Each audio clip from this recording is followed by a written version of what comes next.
Jovem Pan Saúde. Olá, bem-vindo, bem-vinda a mais um Jovem Pan Saúde. Eu sou Lívia Zanolini e é muito bom ter a sua companhia mais uma vez. O Jovem Pan Saúde dessa semana vai tratar sobre as hepatites virais e um grande problema de saúde pública, não só no Brasil, não, no mundo. Causadas com mais frequência aqui no Brasil pelos vírus A, B e C, a hepatite é, na maioria das vezes, silenciosa. Por não apresentar sintomas, grande parte das pessoas desconhece a infecção e não recebe o devido diagnóstico. A evolução da doença leva ao comprometimento do fígado, podendo causar o desenvolvimento até de câncer e também a necessidade de um transplante do órgão em algumas ocasiões. E para falar mais sobre isso, eu recebo aqui no estúdio hoje a doutora Keila Mara de Freitas, que é infectologista, a quem agradeço muito a participação. Doutora Keila, bem-vinda. Obrigada pelo convite. E também o doutor Zeballos, clínico geral, doutor e mestre em imunologia. Doutor Zeballos, bem-vindo também. Obrigada. Imagina, obrigado eu. Vamos começar então explicando exatamente o que é a hepatite. Eu já falei que as mais comuns aqui no Brasil são as de tipo A, B e C. O que é exatamente a hepatite, doutora Keila, e o que diferencia um sorotipo para outro? Primeira coisa que tem que ficar claro para o pessoal que está nos assistindo é que quando a gente fala hepatite, nós estamos falando de uma inflamação do fígado. E como tal, existem várias causas para isso. Inclusive, primeiramente a gente divide em causas infecciosas, causas não infecciosas. Entre as causas não infecciosas, a gente tem causas autoimunes, né, de doenças autoimunes. A causa mais comum de hepatite como um todo é medicamento. Esses medicamentos que a gente fica usando no dia a dia. Achei que era viral o motivo mais comum, doutora? Não, a mais comum de hepatite como um todo, né, é medicamentoso. Inclusive a gente vê no hospital todo dia. Que pode tomar proporções maiores, mas na grande maioria das vezes são quadros mais tranquilos, mas é muito frequente. Entre as causas infecciosas, nós temos tanto aquela hepatite relacionada a infecções que estão acometendo o corpo como um todo, e o fígado acaba entrando aí no meio dessa briga, né? O problema é sistêmico e o fígado está lá junto, e infecções que atacam diretamente o fígado. E aí que entram as hepatites virais, como A, B e C. Entre essas três, a mais comum é a A, mas elas são pegas de forma bem diferentes. A A é pego de uma forma, a B e C é pega de outra forma, né? E a principal forma de diferenciar uma da outra realmente é com o teste diagnóstico, porque pela clínica não dá para diferenciar se é uma ou se é outra. A gente pode até diferenciar, por exemplo, dependendo dos sintomas, se o paciente está na fase aguda da hepatite, que inclusive não é tão comum. Muitas vezes o paciente tem contato com o vírus, passa pela fase aguda de forma ali indolente ou com sintomas bastante leves e inespecíficos, melhora daquilo, e se for uma hepatite que cronificou, fica o fígado ali sofrendo com a agressão do vírus sem a pessoa estar com nenhum sintoma, até que evolui para situações mais graves. Tem várias nuances que a gente precisa se aprofundar nesses pontos, doutor, mas sobre os sintomas, voltando-se para essas hepatites virais, são sintomas diferentes, muitas vezes, e contaminações que são feitas ou acontecem de maneiras diferentes. Como dá para a gente explicar isso para a população entender melhor, diferenciando uma da outra? Primeiro é o seguinte, quando você está falando de hepatite, é que nem fazer uma analogia, você pode estar falando de carro, você não está falando da marca, não está falando do tipo. Então a hepatite, como ela falou, tem várias causas. A medicamentosa é muito comum, pessoas que tomam paracetamol entre os medicamentos, tem hepatite pela pessoa que bebe muito. Então o que acontece é o seguinte, no início você falou que a grande maioria das hepatites é silenciosa. Isso não é verdade.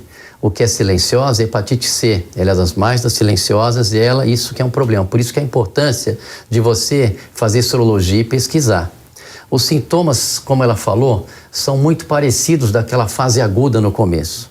Fica praticamente impossível você determinar qual é o tipo, porque a característica molecular são similares. Então, o que faz com que você tenha os sintomas também é a interação da individualidade, a interação do sistema imunológico com esse vírus. Então, às vezes, uma pessoa entra em contato com o vírus, aliás, a grande maioria das pessoas resolve sem saber, hepatite A, hepatite B. Mas quais são esses sintomas, doutor? Acho importante a gente reforçar isso. Então, sintomas são náuseas, falta de apetite, intolerância a cheiro, aqueles quando dão febre.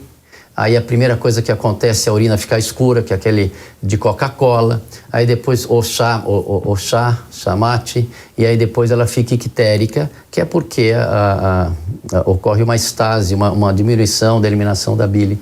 Então, o que acontece, quer dizer, o importante é quando você estiver diante de um quadro viral, que é muito similar, os vírus são muito similares no começo. Passa 2, 3 dias, ele mostra a quem ele é. Se der mancha, é sarampo.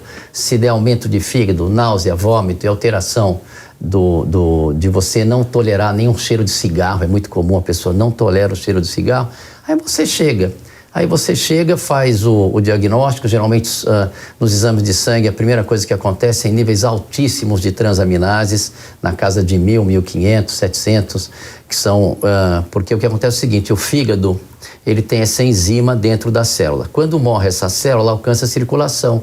É aí que a gente pega.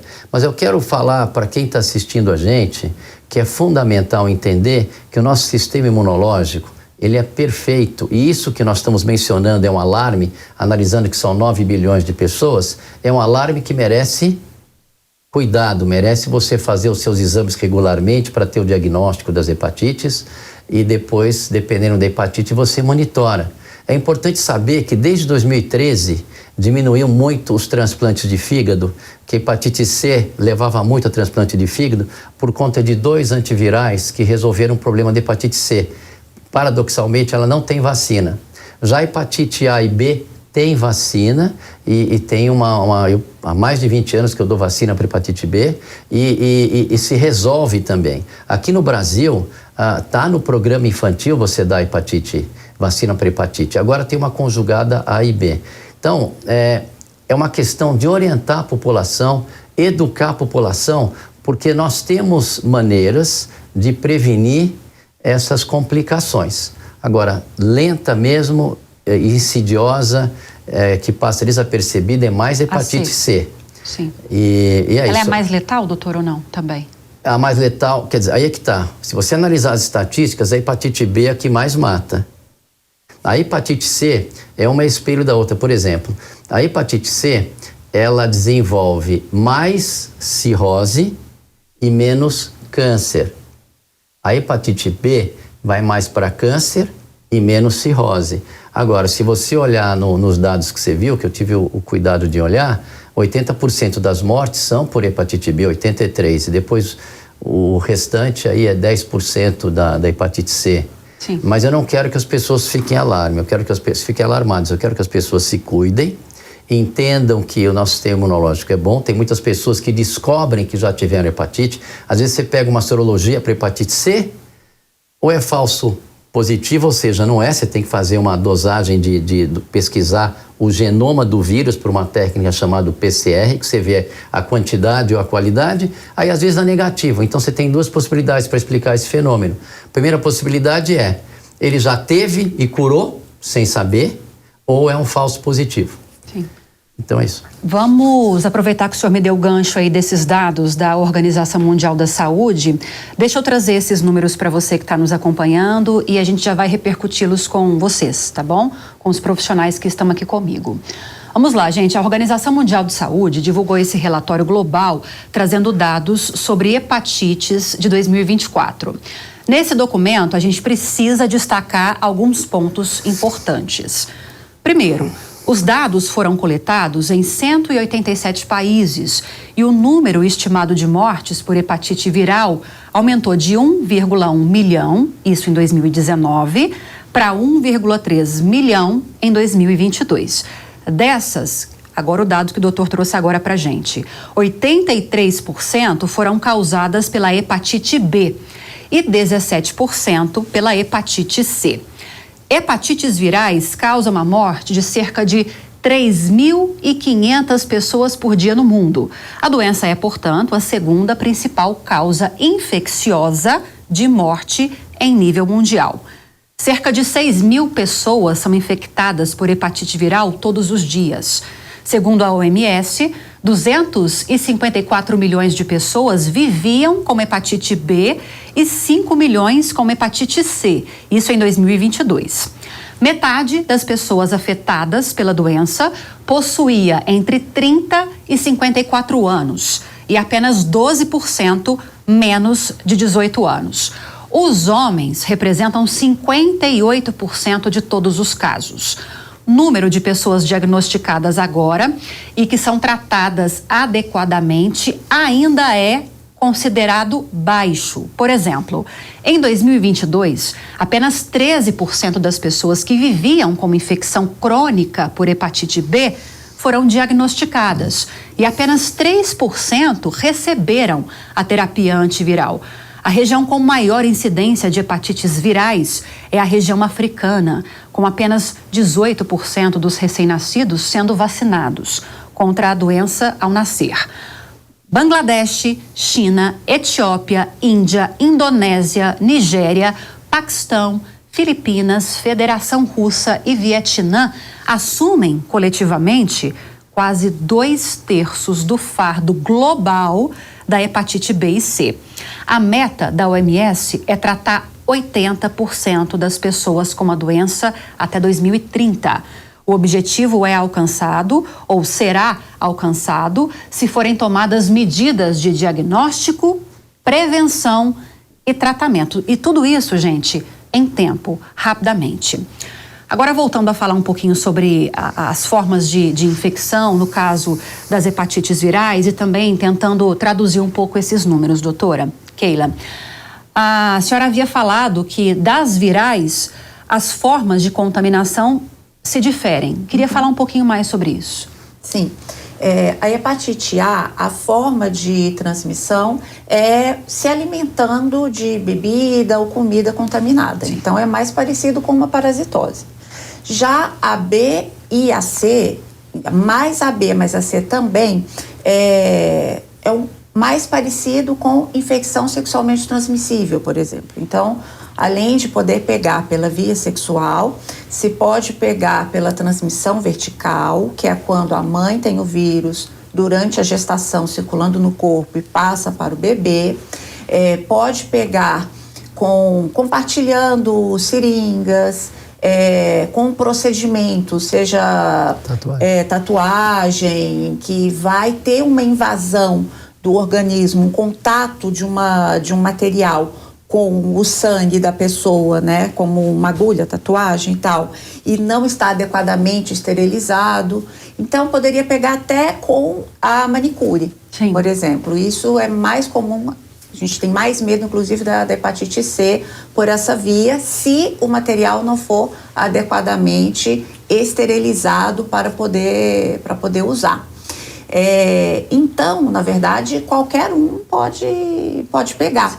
Não necessita, inclusive, ter um estilo de vida de risco. Não existe um grupo de risco específico. Qualquer pessoa que tenha qualquer prática que se expõe ao risco pode pegar este vírus. Inclusive também por transfusão de sangue. Só que, como hoje em dia é testado, você lembra desde quando, doutor? Que ano que... Hepatite C? Que começou a ser testado no sangue? Só porque eu sou mais velho, você pergunta, né? Tem que aproveitar. Não é mais velho, doutor, é mais experiente. Mais experiente. Por favor. Eu me lembro que antigamente era considerada hepatite não A, não B, que foi descrita hepatite C, mas já tem mais de 30 anos, pelo menos. E por que não tem vacina ainda? Não sabemos. A vacina é uma tecnologia que demanda segurança e eficácia. Eles não conseguiram achar esse denominador. Mas estão em busca, né? Constante, imagina. Estão em busca, se bem que agora tem tratamento, então o pessoal já pede aquele estímulo para sair buscando para a vacina, né? E é interessante porque a B tem uma vacina fantástica, extremamente segura. Por isso que quando escuta assim, esses dados, dá uma tristeza, porque é inadmissível uma doença que tem uma é prevenível por vacina, completamente segura ainda fazer vítimas. Eu tive essa sensação ao ler esses dados também. E eu faria justamente, e vou insistir em fazer, essa pergunta para ambos. Eu quero começar com o doutor. O que leva a dados preocupantes no mundo? Obviamente que a gente tem regiões mais vulneráveis, eu citei algumas delas aqui no decorrer da leitura do relatório. O que explica, doutor, ainda uma incidência que continua aumentando no mundo de hepatite, sendo que pelo menos para esse tipo A e B, o B, que é o mais letal, como nós falamos agora há pouco, as pessoas não procuram uma vacina. Por que os casos estão aumentando? As pessoas não procuram uma vacina? Vou até inverter o jeito de perguntar. Não, eu acho o seguinte, eu acho que para você responder essa pergunta, você tem que entender, como ela estava falando, das vias de transmissão.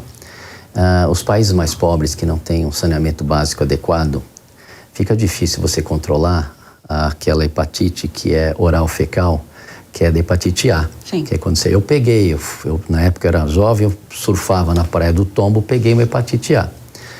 Que o prognóstico é melhor, é benigno, raramente ocorre hepatite fulminante, que é o que depois a gente vai falar aqui, que às vezes a hepatite começa fulminante e às vezes sai fora do controle, não é comum para quem está nos assistindo.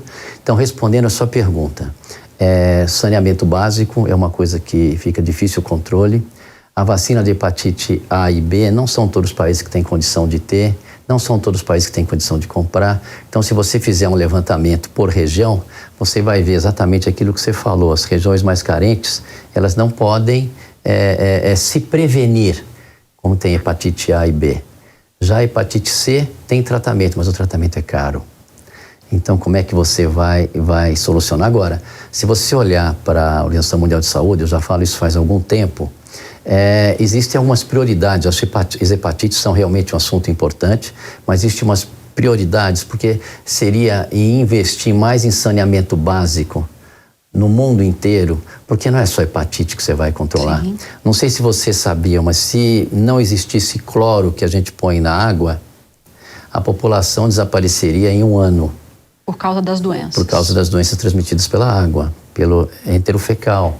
Às vezes você come uma salada, você não sabe a fonte, de onde foi cultivada essas folhas da sua salada, e você também se contamina. Mas tem outro detalhe importante, a interação do indivíduo. As pessoas que estão mais sadias, as pessoas que se alimentam, as pessoas que estão de bem com a vida, que eu acredito muito no estado de espírito, modulando o sistema imunológico, o que acontece? Essas pessoas, mesmo quando entram em contato, muitas vezes não desenvolvem a doença. Eu sou positivo para hepatite B, eu ia tomar vacina, eu fiz a sorologia, meu fígado é perfeito e eu não tive sintoma nenhum. Então, isso que fique bem claro. Então, assim, se eu fosse a Organização Mundial de Saúde, eu investiria no saneamento básico e listaria quais as doenças que seriam prevenidas só com esse simples detalhe de saneamento básico. Então, você tem que olhar o problema mais complexo. Agora, eu acho válido, tem que lançar esse boletim, como agora estão lançando também, então, algumas pessoas estão preocupadas com a gripe aviária, que pode ter ganho de função, mas eu acho importante eles ressaltarem isso, eu acho importante esse programa, como a doutora falou, para a gente ver quem tem que testar. Sim. Testou, tem opções de tratamento. A hepatite B a gente administra, a outra a gente cura. Então, a hepatite A é self-limit, que a gente fala, é autolimitada. Então, eu acho que se olhar o problema de uma maneira mais abrangente, mudando o assunto do programa, eu focaria que a Organização Mundial de Saúde investisse muito mais dinheiro em saneamento básico do que em outros investimentos que eu vejo que não estão trazendo nenhum benefício para a humanidade. Sim.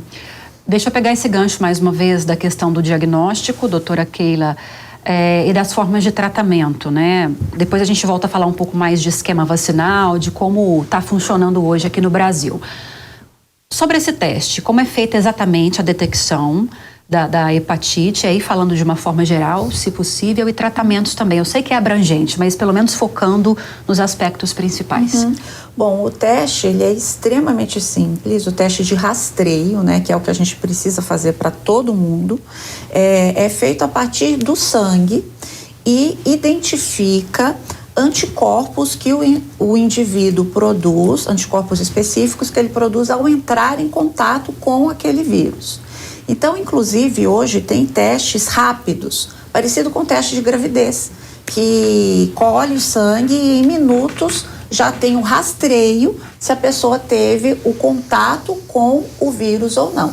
A partir do momento que aquele teste dá positivo, aí sim a gente tem que fazer os testes confirmatórios, que também são feitos com exames de sangue e que vai não só confirmar que aquela pessoa realmente teve o contato, como também confirmar se ela ainda tem o vírus circulando no organismo ou se o próprio organismo conseguiu combater o vírus, no caso da hepatite B, por exemplo, até já criar um anticorpo, como se a pessoa tivesse se vacinado, só que ele teve contato diretamente com o vírus, ou ainda se a pessoa ainda não criou anticorpo, mas o sistema imune está ali como que não empatado, está ganhando naquele momento, mas o jogo ainda não acabou, ou seja, não tem infecção ativa, não tem vírus circulando, mas o vírus pode despertar em algum momento, por exemplo. Então, tem essas 3 situações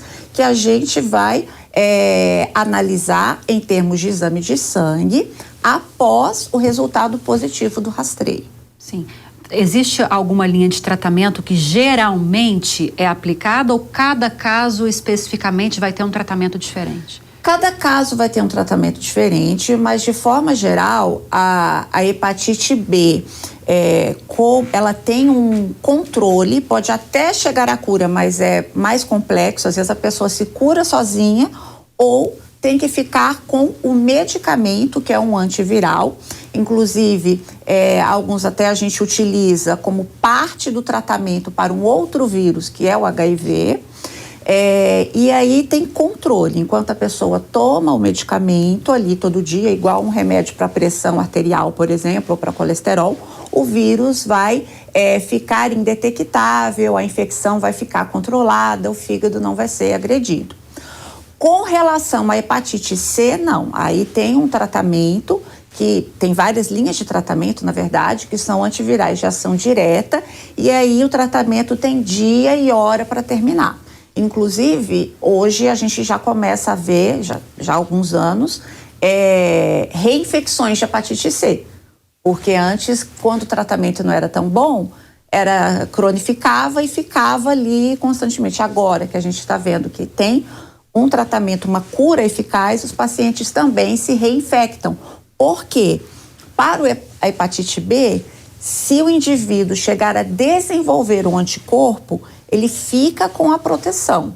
Mas com hepatite C, não. A gente pode, o organismo elimina ali sozinho, ou com os antivirais a gente cura, mas se a pessoa tiver contato novamente com o vírus, ela pode se reinfectar. Em relação à medicamentosa, que é a mais comum, como vocês me explicaram, o tratamento é com mais medicamentos, doutor? A medicamentosa, você simplesmente tira o remédio. Simplesmente o cara tá bebendo, separa o álcool. E o organismo se tirou o remédio, o fígado se regenera, acabou a toxicidade, tanto é que no transplante de fígado, às vezes, ou sei lá, um irmão doa para o outro, você tira um pedaço do fígado inteiro e dá, porque existe a regeneração. Eu queria só aquela pergunta que você fez que faltou falar sobre hepatite C e hepatite B. Hepatite C, a transmissão é mais por transfusão, por agulhas, como ela falou, por tatuagem. Então, você imagina os locais mais pobres não vão ter condição de esterilizar, manicure. E hepatite B... Tem nem saneamento direito. Nem saneamento, então, é por isso. E hepatite B é sexualmente transmissível, a mucosa, ele é eliminada na saliva. Então, aí é uma questão de orientar as pessoas. Qual foi outra pergunta que você fez que eu não... Assim, nós paramos, o remédio melhora. Sim, a de agora. Melhora. Agora, tem pessoas, por exemplo, que às vezes não são bem alertadas, por exemplo. Agora, por exemplo, na dengue. Na dengue, um dos erros cruciais é exagerar no acetaminofén, porque tem aquele que é verdade, que você tem que evitar antiagregante, como é aspirina, para evitar a hemorragia, mas não é todo mundo que tem uma plaquetopenia significativa.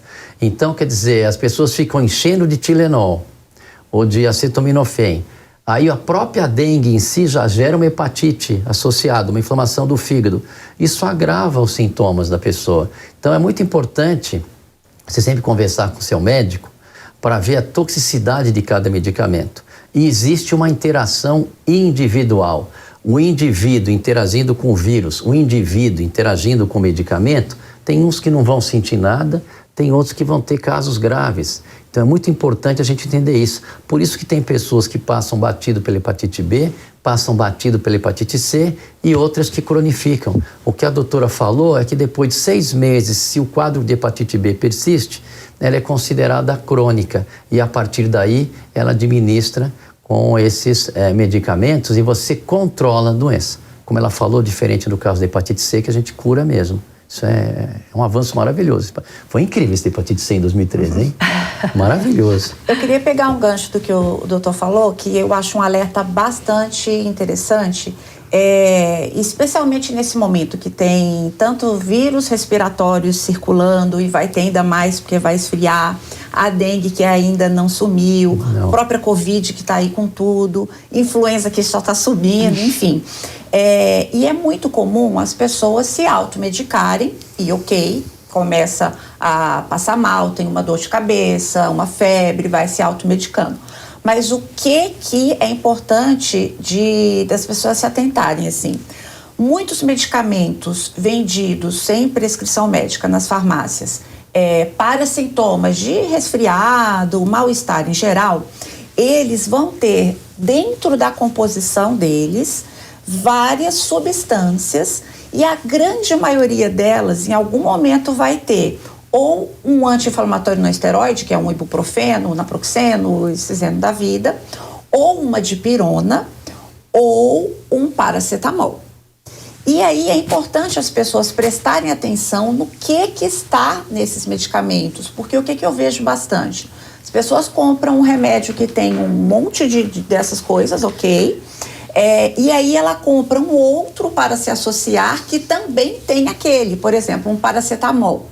E aí se ela está tomando um paracetamol sozinho, de 6 em 6 horas, e alternando com um outro remédio que tem um outro nome, que ela acha que é totalmente diferente, mas que no meio da substância dele tem paracetamol também, ela facilmente excede no dia a dose máxima segura de paracetamol. E aí aumenta a chance de hepatite medicamentosa. Sim. Ou seja, na dúvida, procure o médico, não se automedique, é o mais importante. Eu queria que a gente fechasse com uma orientação para quem está assistindo em relação à hepatite e seguindo aquela ideia de orientar e não alarmar.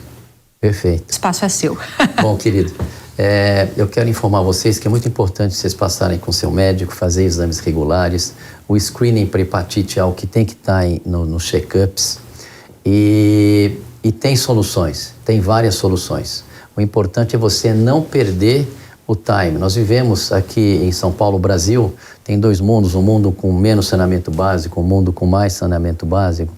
Então, o que eu poderia alertar, que a minha preocupação é mais na periferia com hepatite A, com o uso de drogas, tentar ver se a gente consegue conter de alguma maneira, pelo menos esse programa está dando uma orientaçãozinha para as pessoas se cuidarem, para as pessoas voltarem a ter aquela ideia de que o mais importante é você fazer aquilo que você gosta, você dormir bem, se alimentar bem e vá ao médico regularmente. E a vacina, né, doutor? Não dá para deixar a vacina, sim, eu ia deixar a vacina para ela, mas a vacina, a vacina para hepatite A e B é uma realidade e funciona muito bem. Maravilha, queria agradecer vocês pela participação, entrevista esclarecedora. Nós falamos com a doutora Keila Mara de Freitas, que é infectologista. Muito obrigada, doutora, até a próxima. Obrigada, até. E também doutor Zé Balos, clínico geral, doutor e mestre em imunologia. Bem-vindo mais uma vez, doutor. Obrigada por ter voltado ao programa. Imagina, conte comigo. E a você que esteve conosco nesta edição, obrigada pela audiência, muito obrigada pela companhia. Lembrando que se você tiver alguma dúvida sobre esse tema mesmo ou quiser sugerir um outro assunto para a gente, é só nos mandar um e-mail, saude@jovempan.com.br. Para rever essa e outras entrevistas, é só acessar o canal Jovem Pan News ou o aplicativo da Panflix para Android e iOS. Um grande abraço para você e até a próxima. Jovem Pan Saúde. Realização Jovem Pan News.